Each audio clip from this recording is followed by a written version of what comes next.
तो वो महात्मा थे, कोई साधारण टापू नहीं था। शरियत ने कहा बेटी तूने अच्छा नहीं किया, तूने महात्मा के नेत्र फोड़ दिए, अब महात्मा का जीवन कैसे व्यतीत हो गया, इसलिए अब मैं तुझे अपने साथ में नहीं ले जाऊंगा। महात्मा चमर ऋषि की सेवा में शरियत अपनी कन्या को छोड़कर चले आए और कन्या भी उस पिता से पैदा महात्मा के आसन के आगे आसन लगा लिया। 14 साल बीत गई,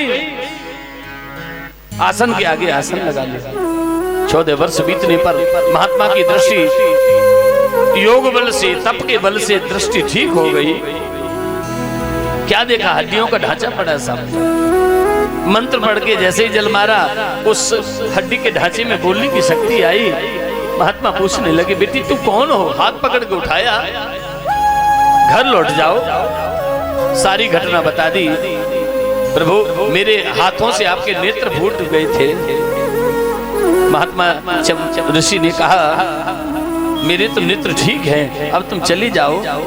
लेकिन सुकन्या ने कहा हमारे धर्म में कन्या एक ही बार दूसरे पुरुष का हाथ पकड़ती है, आपने मेरा हाथ पकड़ के आपने मेरा हाथ पकड़ लिया है प्रभु, अब मैं इस जीवन में किसको हाथ पकड़ा हूं?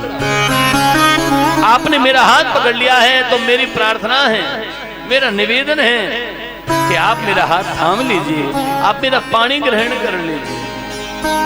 पानी माने हाथ, आपने मेरा हाथ थामा है, आप ही मुझे चरणों की सेविका बनाएं। लेकिन महात्मा ने विचार किया ये एक कन्या छोटी है, मैं बड़ी अवस्था का हूं। भागवत जी कहती है बाला वयम तुल्य बलई क्रीडश्याम यथोचितम। सिद्धांत कहता है खेल में, युद्ध में, विवाह में तब आनंद आता है जो दोनों पक्ष बराबर के होंगे। सोचिए विवाह की बात आए, बेटी की अवस्था 16 साल हो और दूल्हा की अवस्था 80 साल हो, बात बनेगी? नहीं बनेगी। चमर ऋषि ने क्या किया, अश्वनी कुमार को बुलाया और कहा ऐसा अवलेप बनाकर तैयार करो, बुड्ढा खाई जवान हो जाए। चमनप्राश नाम का अवलेप बनाकर दे दिया। बिंदु सरोवर में दोनों ने स्नान किया।